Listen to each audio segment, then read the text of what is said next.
کٹ کٹاکٹ کھانا جائز ہے؟ سعود احمد انڈیا سے، اگر کوئی مسلمان لڑکی ہندو لڑکے سے شادی کرنا چاہے اور یہ کہے کہ میں شادی کے بعد اسے مسلمان کرنے کی کوشش کروں گی، تو کیا اس سے شادی کرنا ٹھیک ہے؟ اگر صحیح نہیں تو لڑکی کے لیے کیا حکم ہے؟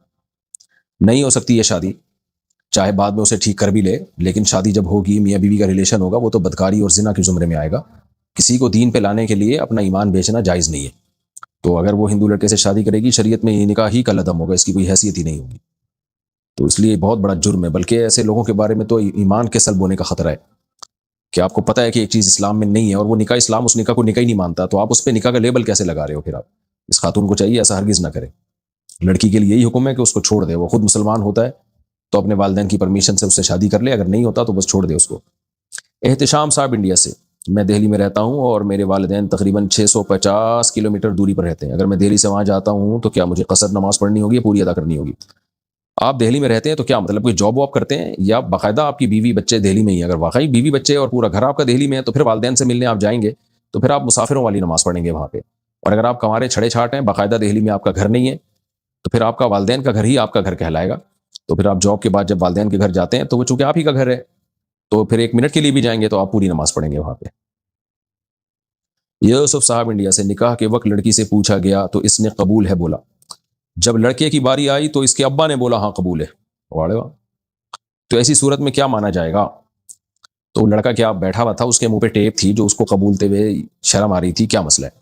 باہر اگر ابا نے بھی قبولہ بول دیا اور لڑکے نے اس قبولے کو مان لیا، لڑکا چپ بیٹھا ہوا ہے اور ابا نے بتایا کہ تمہارا نکاح ہو گیا، لڑکے نے کہا ٹھیک ہے، تو بھی قبول ہی ہو گیا وہ۔ یا لڑکے نے پہلے سے ابا کو بول دیا تھا میری طرف سے قبول لینا، پھر ابا نے قبولا تو بھی ٹھیک ہے۔ تو بظاہر ایسا ہی لگتا ہے باپ بیٹے میں دونوں میں کوئی مکا ہوا ہوگا، بیٹا تو چپ بیٹھا رہنا تاکہ سسرال کو پتہ چلے کتنا نیک شریف شرفا ہے، کہ جہاں بولنا ہوتا ہے وہاں بھی کچھ نہیں بولتا یہ، تو جہاں نہیں بولنا ہوگا وہاں کیسے بولے گا باپ کے سامنے، اتنا نیک بچہ ہے۔ تو شاید یہ مسئلہ ہوگی۔ بہرحال اگر بیٹے نے ابا سے کہا تھا کہ آپ قبول لینا میری طرف سے، تو ابا پھر وکیل ہو گئے، پھر ابا کے قبولنا بیٹے کا قبول نہیں کہلائے گا۔ اور اگر بیٹے نے کہا نہیں تھا لیکن ابا نے قبولا اور بیٹے کو جب بتایا تو بیٹے کو اس پہ کوئی اعتراض نہ ہوا، اس نے کوئی ایسا عمل کر دیا جس سے ثابت ہوا کہ ابا کے قبولے پہ راضی ہے وہ، تو بھی ٹھیک ہے۔ اگر یہ دونوں باتیں نہیں تھی تو پھر یہ قبولنا نہیں کہلائے گا، بلکہ دوبارہ نکاح کر کے بیٹے سے بولنا پڑے گا کہ بھائی تو منہ سے بول، صحیح ہے نا، قبول ہے کہ نہیں قبول ہے۔ اگر مسجد میں جماعت سے نماز ہو چکی ہو اور وہ نماز قضا نہ ہوئی تو اس نماز کو گھر میں پڑھنا جائز ہے؟ اسلاف سے یہ بات ثابت ہے، مصنف ابن ابی شیبہ میں کہ روایت ہے کہ جب صحابہ تابعین میں یہ معمول تھا کہ جب مسجد میں آتے دیکھتے کہ جماعت ہو چکی ہے تو یا تو وہیں انفرادی نماز پڑھتے یا گھر جا کے اپنے گھر والوں کے ساتھ جماعت کی نماز پڑھتے۔ تو آپ کے پاس اب دونوں آپشن ہیں، اگر مسجد میں آئے اور دیکھا جماعت نکل چکی ہے، پہلی بات تو یہ غلط ہے، ٹائم پہ آنا چاہیے، مسجد کی جماعت چھوڑنا جائز نہیں ہے، گناہ ہے۔ لیکن بہرحال ہو جاتا ہے کبھی آئے جماعت نکل گئی ہے تو پھر یا تو وہیں انفرادی فرض پڑھ لیں یا گھر جا کے، بہتر یہی ہے کہ بیوی بچوں کے ساتھ جماعت کر لیں۔ آپ نے بتایا ہے کہ اجتماعی دعا ٹھیک نہیں ہے، تو جو لوگ تبلیغی جماعت میں اس نیت سے جاتے ہیں کہ دعا میں شریک ہوں گے، ان کے بارے میں بتائیے۔ میں نے یہ نہیں کہا کہ اجتماعی دعا ٹھیک نہیں ہے، میری باتوں کو لوگ غلط رخ پہ لے کے جاتے ہیں۔ میں نے یہ کہا ہے کہ فرض نماز کے بعد اجتماعی دعا ہاتھ اٹھا کے ثابت نہیں ہے، اتنی بات کہی ہے۔ ٹھیک نہیں ہے یہ بھی نہیں کہا، ثابت نہیں ہے، لہذا اس کو سنت نہ سمجھا جائے، اس کو ضروری نہ سمجھا جائے۔ بعض مسجدوں میں امام نہیں مانگتا، اس کو امامت سے ہی ہاتھ دھونے پڑتے ہیں، اتنی شدت نہ کی جائے۔ تو اس پہ مفتی رشید احمد صاحب رحمہ اللہ تعالیٰ کا احسن الفتاوی میں غالباً 2 یا 3 جلد میں بہت شاندار رسالہ ہے، وہ بھی پڑھ لیں۔ حضرت مفتی شفیع رحمہ اللہ تعالیٰ جو مفتی اعظم پاکستان تھے، حضرت مفتی تقی عثمانی صاحب کے والد تھے، ان کا بھی اس بارے میں بہت شاندار رسالہ ہے۔ تو حقیقت یہی ہے کہ نہ ہی کہ حدیث میں اس اجتماعی دعا کا ہمیں تذکرہ ملتا ہے اور نہ ہی فقہ کی کتابوں میں۔ فقہ کی کتابوں میں بھی اس لیے نہیں ہے کہ حدیث میں نہیں ہے، قرآن و سنت میں نہیں ہے، اس لیے اس کا ہمیں نہیں ملتا۔ باقی یہ اتنا بڑا مسئلہ نہیں ہے کہ اس کی وجہ سے مسجدوں میں پھڈے پیدا کریں۔ اگر کوئی امام اجتماعی دعا مانگ رہا ہے تو آپ اس کو مانگنے دیں، انہیں کچھ نہ کہیں، منہ نیچے کر کے چپ کر کے بیٹھے رہیں۔ پہلے ہی بڑے بڑے مسائل ہیں دنیا میں، ایسا نہ ہو کہ ایک نئی جنگ چھڑ جائے۔ تو جس کی تحقیق ہے کہ ثابت ہے تو اس کو مانگنے دیں، جس کی تحقیق ہے ثابت نہیں ہے وہ نہ مانگے۔ اور اتنے سارے اختلافی مسائل ہیں چل ہی رہے ہیں نا، تو یہ بھی ایک چل جائے گا، اس میں پھڈے بازی نہ کریں۔ تو باقی تبلیغ میں جو اجتماعی دعا ہوتی ہے وہ الگ چیز ہوتی ہے، وہ اس کا فرض نماز کے بعد اجتماعی دعا سے کوئی تعلق نہیں ہے، وہ تو جماعتوں کو رخصت کیا جاتا ہے تو اس سے پہلے ایک دعا مانگی جاتی ہے برکت کے لیے، تو اس کو بھی سنت نہیں سمجھا جاتا، بلکہ وہ ویسی برکت کے لیے ایک دعا مانگی جاتی ہے۔ لیکن نمازوں کے بعد تو ایک عمل ہے نا باقاعدہ، کہ نماز کے بعد تو نبی سے جو وظائف ثابت ہے وہ وظائف پڑھنے چاہیے۔ عامر حمزہ بنگلہ دیش سے، کیا کٹاکٹ کھانا جائز ہے؟ کٹاکٹ میں اگر کپورے بھی ڈل رہے ہیں نا تو وہ جائز نہیں ہے. اس کی دلیل کیا ہے؟ وہ یحرم علیہم الخبائث، اللہ تعالیٰ نے ہم پہ خبیث چیزوں کو، گندی چیزوں کو حرام کیا ہے. اب بعض لوگ کہتے ہیں کہ کپورے کا کہاں لکھا کہ ناجائز ہے؟ بھئی آیت عام ہے، ایسے تو بہت ساری چیزیں ہیں جن کے بارے میں کہیں نہیں لکھا، لیکن گندگی کی وجہ سے ہم ان سے ایوائڈ کرتے ہیں. مثال کے طور پر منی ہے، بہت سے ائمہ کے نزدیک منی پاک ہے لیکن کھانا حرام ہے، حالانکہ کہیں نہیں لکھا کہ کھانا حرام ہے. اس لیے حرام ہے بھائی خبائث میں داخل ہے، گندی چیز ہے، تو ہمارے نزدیک تو وہ ویسے ہی ناپاک ہی ہے، ناپاک ہونے کی وجہ سے حرام ہے. لیکن جو جن ائمہ کے نزدیک پاک ہے، کھانا ان کے نزدیک بھی حرام ہے. حالانکہ وہاں بھی یہ سوال ہوگا کہ آپ نے کیسے کہہ دیا؟ وہ یہی جواب دیتے ہیں بھائی خبائث میں داخل ہے، قرآن میں آتا ہے خبیث چیزیں حرام ہیں، تو یہ خبیث نہیں تو اور کیا ہے پھر یہ. اسی طرح آپ سمندر کی مخلوق میں دیکھ لیں، بہت سی مخلوق، مگرمچھ ہے، کچھوا ہے، کہاں لکھا ہوا ہے کہ یہ حرام ہے؟ لیکن ظاہر ہے خبائث میں داخل ہے. تو اسی طرح کٹاکٹ جو ہے، وہ جو کپورے ہوتے ہیں نا، وہ گندگی کا، یعنی یوں سمجھیں کہ اس میں ہر وقت گندگی ہی رہتی ہے. جیسے اسی طرح جو نر جانور کی پیشاب گاہ ہے، وہ بھی ہر وقت اس سے وہ ہے ہی پیشاب کے لیے. تو ایسی چیز جو انسان کے وقار کے اور انسان کے مرتبے کے خلاف ہے، تو وہ شرعاً جائز نہیں ہے. تو اس لیے جانور میں کپورے ہو گئے یا یہ پیشاب گاہ ہو گئی، یہ کھانا جائز نہیں ہے. اسی طرح جانور میں جو رسولی نکل آتی ہے، بیماری کے پھوڑا نکل آتا ہے، وہ پھوڑا کھانا بھی جائز نہیں ہے، کیونکہ وہ بھی خبائث میں داخل ہے.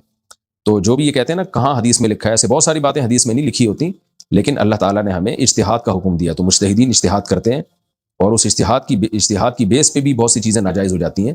اور وہ اجتہاد کیا ہے؟ قرآن کی اسی نص سے استدلال کیا گیا، یحرم علیہم الخبائث. تو یہ خبائث میں ہی داخل ہیں یہ سب چیزیں، اس لیے ان کا کھانا حرام اور ناجائز ہے. البتہ یہ ضرور ہے کہ چونکہ ان کے بارے میں وضاحت سے ان کو حرام نہیں قرار دیا گیا، تو اس لیے ان کو اس درجے کا حرام نہیں کہا جاتا جس درجے کے کتے اور بلی حرام ہوتے ہیں. تو اس درجے کا حرام نہیں ہے، تو اس میں کم درجے کا حرام ہے جس کو مکروہ تحریمی سے تعبیر کیا جاتا ہے. تو اگر کوئی کھا رہا ہے اس کو ایک دفعہ سمجھا دیں، مان جائے ٹھیک ہے، تو زبردستی نہ کریں اور اس کو برا بھلا نہ کہیں، اس کو ملامت نہ کریں، لیکن خود آپ اس سے ایوائڈ کریں. کٹاکٹ میں صرف جو کپورے ہیں ان کی بات کر رہا ہوں، جو خصیتین ہوتے ہیں. باقی کٹاکٹ آج کل جو پھیپڑے ویپڑے کا بنتا ہے وہ ٹھیک ہے، اس میں کوئی حرج نہیں ہے. کراچی میں جو کٹاکٹ ہے وہ یہی ہوتا ہے، گردے پھیپڑے کلیجی ملا کے قیمہ بنا دی کھلا دیتے ہیں، وہ جائز ہے، اس میں کوئی حرج نہیں ہے. اچھا بھائی، فہیم النساء انڈیا سے، کیا عورتیں اپنے ہونٹوں پر لپسٹک لگا سکتی ہیں اگر لپسٹک میں حرام اجزاء شامل ہوں؟ نہیں، پھر نہیں لگا سکتی اگر حرام اجزاء شامل ہے، کیونکہ ہونٹ منہ کے قریب ترین حصہ ہوتا ہے اور اس میں بہت دفعہ لعاب اس سے لگ کے منہ کے اندر جاتا ہے. تو اگر حرام اجزاء شامل ہیں، اور خواتین کو دیکھنی چاہیے، آج کل لپسٹک میں حرام اجزاء بھی شامل کیے جا رہے ہیں، تو اس میں تحقیق کر لینی چاہیے کہ کون سی لپسٹک حلال ہے، کون سی حرام ہے. کیا کھانے کی پلیٹ میں ہاتھ دھو سکتے ہیں جی، اگر کسی کو اعتراض نہ ہو، گھن آ رہی ہو، سامنے بندہ بیٹھا ہوا ہوتا ہے بعض دفعہ، تو پھر اس کو برا لگتا ہے. گجرات سے کسی نے پوچھا، کیا کسی سے بیعت ہونا ضروری ہے؟ ضروری نہیں ہے، لیکن مفید بہت ہے. لیکن اس کا تعلق اس سے بیعت ہو کس سے رہے ہیں. آج کل جعلی پیر مارکیٹ میں بہت زیادہ ہیں، زیادہ نہیں بلکہ بہت زیادہ ہیں. بہشتی زیور میں شروع میں لکھا ہوا ہے کہ کسی سے بیعت ہوا جائے تو کوئی پیر جو ہے اس کے اوصاف کیا ہونے چاہیے، پیر و مرشد کون ہو جس سے آپ بیعت ہو، اس کو اپنا مینٹور بنائے. تو اس کا فائدہ یہ ہوتا ہے اگر کوئی صحیح پیر ہے، بدعتی نہیں ہے، عقیدہ بھی توحید پرست ہے، توحید پرست پیر ہے، بدعتی بھی نہیں ہے، اور شریعت کا علم بھی رکھتا ہے وہ، اور خود بھی نیک ہو، حب جاہ، حب مال، حب باہ، ان تین چیزوں کا مریض نہ ہو. حب جاہ کا مطلب بڑائی کا شوق، تواضع نہیں ہے اس میں، بلکہ اپنی دھونس، اور میں میرے مرید، اور میں جو ہے نا، بعض دفعہ جب انسان کو عزت ملتی ہے تو اپنی اوقات ہی بھول جاتا ہے وہ. تو یہ سب چیزیں نہ اس کے اندر. پھر حب مال نہ ہو، لالچی نہ ہو، مریدوں کی پینٹوں پہ اور جیبوں پہ نظر ہو کہ اس نے ہدیہ کیوں نہیں دیا اس نے، تو یہ چیز بھی نہ ہو. تیسرا حب باہ. حب باہ کا مطلب یہ کہ حلال و حرام میں جو ہے نا، جو اس میں انسان میں اللہ نے مرد میں ایک جزائر رکھی ہیں عورت کی طرف. پیروں کے پاس جب خواتین آتی ہیں تو یہ ٹھرک بھی، بہت سے پیر ٹھرکی بھی ہوتے ہیں، بڑے بڑے ان کے اسکینڈل بن جاتے ہیں. جعلی پیروں کی بات کر رہا ہوں. تو واقعی نیک آدمی ہو، کیا شرعی حدود ہیں، بیوی اور غیر محرم میں کیا فرق ہے، وہ جانتا ہو اور عملی طور پر جانتا ہو. بعض تو پیر کمبخت ایسے ہیں کہ کسی خاتون نے پیر صاحب سے رابطہ کیا، میں یعنی ان کو جانتا ہوں کہ جی مجھے کسی لڑکے سے عشق ہو گیا ہے، میں شادی شدہ ہوں، تو پیر صاحب سے بیعت ہونا چاہتی ہوں تاکہ میرا وہ عشق ختم ہو جائے. تو پیر صاحب نے اصلاح کرانے کے بجائے اپنے عشق میں ڈالنے کی کوشش شروع کر دی کہ میرے اوپر لٹو ہو جا تو کسی طریقے سے. تو جی دو نمبریاں چل رہی ہیں اس میں. تو اس کو حب باہ کہتے ہیں. تو حب جاہ بھی نہ ہو، حب مال بھی نہ ہو، حب باہ بھی نہ ہو، شریف انسان ہو. اور پھر اتنا بھی کافی نہیں ہے، یعنی نیک نہ ہو بلکہ نیک بنانا بھی جانتا ہو. اس کو گھراتے ہو کہ لوگوں کی تربیت کیسے. بعض لوگ نیک ہوتے ہیں لیکن پاگل ہوتے ہیں. سوری، پاگل کا مطلب یہ ہے کہ تھوڑے بیوقوف ہوتے ہیں، تو وہ نیک بنانا نہیں جانتے ہیں، ان کو نہیں پتا ہوتا سوسائٹی کی اصلاح کیسے کی جاتی ہے. تو مصلح بھی ہوں، صالح ہونا کافی نہیں ہے، مصلح بھی ہوں. اور انتہائی اہم ترین شرط یہ ہے کہ اس بارے میں ان کی اپنی رائے کا اعتبار نہیں ہوگا، کسی بڑے بزرگ کی طرف سے ان کو اجازت بیعت بھی ملی ہو انسان اپنے بارے میں نہیں کہے کہ میں چونکہ یہ سب چیزیں میرے اندر آ گئی لہٰذا میں بیعت کرنا چاہتا ہوں، میں بیعت کر سکتا ہوں اب لوگوں کو، نہ آپ کی اپنی رائے کا اعتبار نہیں ہے، اپنے بارے میں انسان خوش فہمی مبتلا ہوتا ہے۔ اس سے پہلے جو اکابر گزر چکے ہیں، بڑے گزر چکے ہیں، ان میں سے کسی سے اس کو اجازت بیعت ہو، خلافت ہو، وہ کہیں کہ ہاں جی میں نے ان کو پرکھا ہے، آزمایا ہے، میری رائے کے مطابق یہ بندہ نہ اس میں جاہ کی محبت ہے، نہ مال کی محبت ہے، نہ باہ کی محبت ہے، اور یہ لوگوں کی اصلاح بھی کر سکتا ہے، تو وہ اجازت بیعت بھی دیں۔ یہ ساری شرطیں جہاں پائی جائیں گی، بعض دفعہ اجازت بیعت ملی ہوتی ہے لیکن جس نے اجازت دی ہوتی ہے وہ اس کے اجازت کا معیار ہی بہت ہلکا ہوتا ہے، ہر ایک کو اجازتیں مل رہی ہوتی ہیں۔ تو یہ سب چیزیں دیکھ کے اور پھر اس کی مجلس میں بیٹھ کے بھی اندازہ لگائیں کہ اس سے مجھے فائدہ بھی ہوگا یا ہو رہا ہے یا نہیں ہو رہا، اس کے بعد جا کے کسی سے بیعت اگر ہوا جائے بہت فائدہ ہوتا ہے۔ اس امت میں جتنے اکابر بزرگان دین گزرے ہیں، اگر یوں کہا جائے کہ 99.99% وہی ہیں جو باقاعدہ کسی بزرگ سے بیعت تھے، تو یہ دعویٰ شاید غلط نہیں ہوگا۔ تو ایسی شرطوں کے ساتھ بیعت ہونا بہت فائدہ مند ہے۔ اگر کسی لڑکی سے نکاح نہیں ہوا ہے تو کیا اس سے فون پر بات کرنا جائز ہے؟ بہت ہی ضروری بات ہو تو ضرورت کی حد تک بات کی جا سکتی ہے، بعض دفعہ براہ راست کچھ انسان چاہتا ہے کہ کنفیوژن اپنی دور کرے، چند باتیں پوچھ لے تاکہ شادی کے بعد مسائل کھڑے نہ ہو، لیکن گپے مارنا اور گھنٹوں گھنٹوں جو آج کل لونڈے لپاڑے فون سے چپکے ہوئے ہوتے ہیں اور خوب گپے مار رہے ہوتے ہیں، یہ حرام اور ناجائز ہے۔ چلو بھائی، اگر بچے نے کارپیٹ پر پیشاب کر دیا تو 3 بار پہنچنے سے کیا وہ پاک ہو جائے گا، اور کیا ناپاک کارپیٹ پر گیلے پیر جانے سے پیر ناپاک ہو جاتے ہیں؟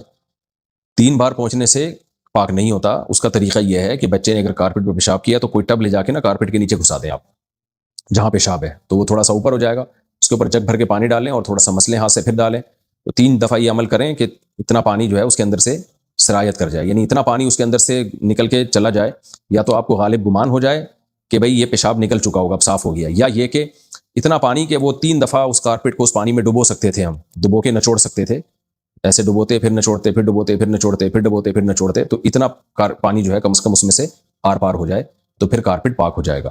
اور اگر یہ عمل ممکن ہی نہیں ہے کسی طریقے سے تو پھر بار بار اس کو گیلا کر کے نہ نچوڑیں، اور جب غالب گمان ہو کہ اب سارا پیشاب اس میں سے نکل گیا ہوگا تو پھر کارپیٹ پاک ہوگا۔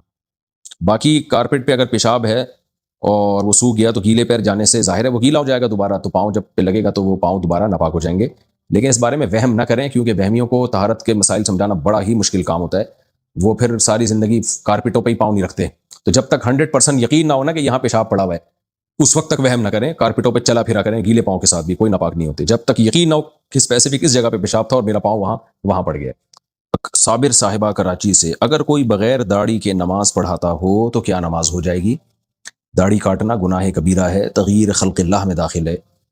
تورات میں آج تک لکھا ہوا ہے کہ حضرت موسیٰ علیہ السلام نے اپنی قوم کو کہا، اللہ نے موسیٰ علیہ السلام کو کوہ طور پہ بلا کے کہا کہ اپنی قوم کو کہیں کہ داڑھی مت کاٹیں، تو نبی صلی اللہ علیہ وسلم کی بخاری مسلم کی صحیح احادیث ہے، اعفوا اللحیٰ وقصوا الشوارب، داڑھی بڑھاؤ مونچھیں گھٹاؤ، تو آپ نے یہ بھی فرمایا کہ 10 چیزیں پیغمبروں کی فطرت میں سے ہیں، ان میں داڑھی بڑھانا بھی داخل ہے اس میں، تو اس لیے یہ تو انگریزوں کے حکومت سے پہلے مسلمانوں میں تصور نہیں تھا داڑیاں کاٹنے کا، مرد کی زینت ہے داڑھی، تو اس لیے داڑھی اگر کوئی شخص کاٹتا ہے تو اس کو اپنے اختیار سے امام بنانا جائز نہیں ہے۔ ہاں البتہ فتنہ کا خطرہ ہو، لڑائی جھگڑے کا خطرہ ہو، اب جیسے سفر میں آپ جا رہے ہوتے ہیں اکثر بغیر داڑھی والے آگے ہو جاتے ہیں، اب آپ ان کو ہٹاؤ کہ لڑائی جھگڑا ہوگا تو مجبوری ہے، پھر اسی کے پیچھے نماز پڑھ لی جائے، جماعت نہ چھوڑی جائے۔ نماز ہر شخص کے پیچھے ہو جاتی ہے بشرطے کہ وہ مومن ہو، مسلمان ہو، ہر مسلمان کے پیچھے ہو جاتی ہے۔ محمد بشیر حیدرآباد سے، شادی کرنے کے لیے لڑکی کا پڑھا لکھا ہونا ضروری ہے یا نہیں؟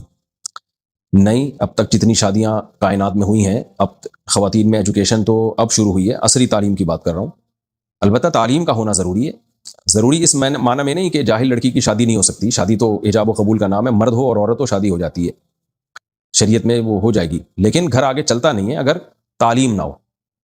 تو اب تعلیم کسے کہتے ہیں؟ تعلیم کا مطلب یہ صرف یہ نہیں ہے کہ میڈیکل کالج کی میڈیکل سائنس کی تعلیم یا میتھمیٹکس کی تعلیم، تعلیم کا مطلب یہ ہے کہ زندگی گزارنے کے لیے جو بنیادی علوم ہیں وہ اس کے پاس ہونے چاہیے، ان میں گھرداری سب سے پہلے ہے، اس کو پتہ ہو، دینی تعلیم تو سب سے پہلے، شوہر کے حقوق کیا ہیں، طہارت کے حکام کیا ہیں، غسل کے حکام کیا ہیں، ساس سسر کے ساتھ کیسے مجھے شریعت کیا کہتی ہے، اپنے بڑوں کے ساتھ کیسے معاملہ رکھنا چاہیے، اور شوہر کے میرے اوپر کیا حقوق ہیں، میرے شوہر کے اوپر کیا حقوق ہیں، دونوں کو حقوق پتہ ہونے چاہیے۔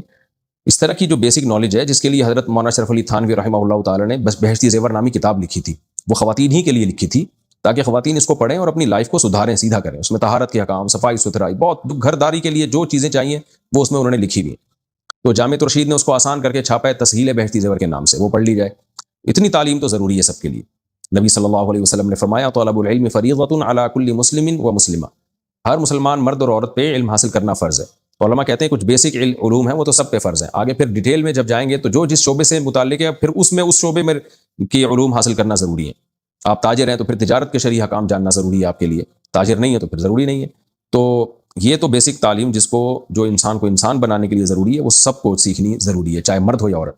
باقی پھر یہ جو عصری تعلیم ہے آج کل کہ میڈیکل کالج میں پڑھنا، تو اگر سوسائٹی میں اس کی ضرورت ہو تو ظاہر ہے میڈیکل کالج میں لڑکیوں کی ضرورت ہے، کیونکہ لڑکیوں کا علاج تو لڑکیاں ہی کریں گی، گائنی میں تو لیڈیز ہی ہوں گی. تو اس میں پھر ایک الگ بحث ہے وہ کہ کتنی خواتین کی ضرورت ہے کتنی کی نہیں ہے. آج کل تو ایک بھیڑ چال ہے، اتنی ڈاکٹرز لڑکیوں کی ضرورت ہے نہیں جتنی ڈاکٹرز لڑکیاں یونیورسٹیوں سے فارغ ہو رہی ہیں، پھر وہ بے روزگار گھوم رہی ہوتی ہیں، تو سارے ان کا پڑھایا ضائع جا رہا ہوتا ہے. تو بڑے مسائل ہیں. تو تعلیم دنیا کی دین کی تعلیم جتنی ضروری ہے وہ تو میں نے بتا دیا. دنیا کی تعلیم میں پہلے سوچنا چاہیے کہ آگے کرنا کیا ہے، اس کے حساب سے آگے پھر تعلیم حاصل کرنی چاہیے. اور جو آپ کرنا چاہتی ہیں، کوئی خاتون اگر کرنا چاہتی ہیں تو آگے اس میں آپ کو موقع بھی ملے گا کام کرنے کا کہ نہیں ملے گا. اس میں اتنے وسائل ہیں، اتنے ذرائع ہیں بھی کہ نہیں ہے، ورنہ پھر وقت برباد ہوتا ہے اور کچھ بھی حاصل نہیں ہوتا ہے، ڈپریشن میں جاتی ہیں. پھر دوسری بات یہ کہ رشتہ بھی پھر دیکھنا چاہیے. اب آپ نے پڑھ لکھ لیا، آپ نے پی ایچ ڈی کر لی، اور رشتے آج کل میٹرک پاس بھی نہیں مل رہے، لڑکوں میں تو ہے ہی نہیں، تو پھر وہ شادی نہیں صحیح طرح جوڑ کی نہیں ہوتی. لڑکی ماس ڈبل ایم اے ہوتی ہے اور وہ لڑکا 8ویں سے بھاگا ہوا ہوتا ہے، نکاح پھر ہم نہیں پڑھانا ہوتا ہے، ہم خود خون کے آنسو رو رہے ہوتے ہیں یار کدھر کس کا نکاح کس سے پڑھا رہے ہیں ہم. تو بس ایک بھیڑ چال ہے، بس چل رہے ہیں. وہ خود فیصلہ کریں کہ کیا پڑھنا ہے کیا نہیں پڑھنا. میں تو ایک شرعی حکم بتا سکتا ہوں. اچھا بھائی، اگر کوئی یہ تو اگر شوہر بیوی سے کہے مجھے طلاق چاہیے تو کیا طلاق ہو جاتی ہے؟ شوہر کو طلاق چاہیے، کیا وہ لیڈیز ہے؟ شوہر تو طلاق دینے والا ہوتا ہے، تو وہ بیوی سے پوچھ سکتا ہے کہ کیا تمہیں طلاق چاہیے، اور میں چاہتا ہوں کہ تمہیں طلاق ہو جائے. اس طرح کے الفاظ اگر شوہر کہے تو طلاق نہیں ہوتی.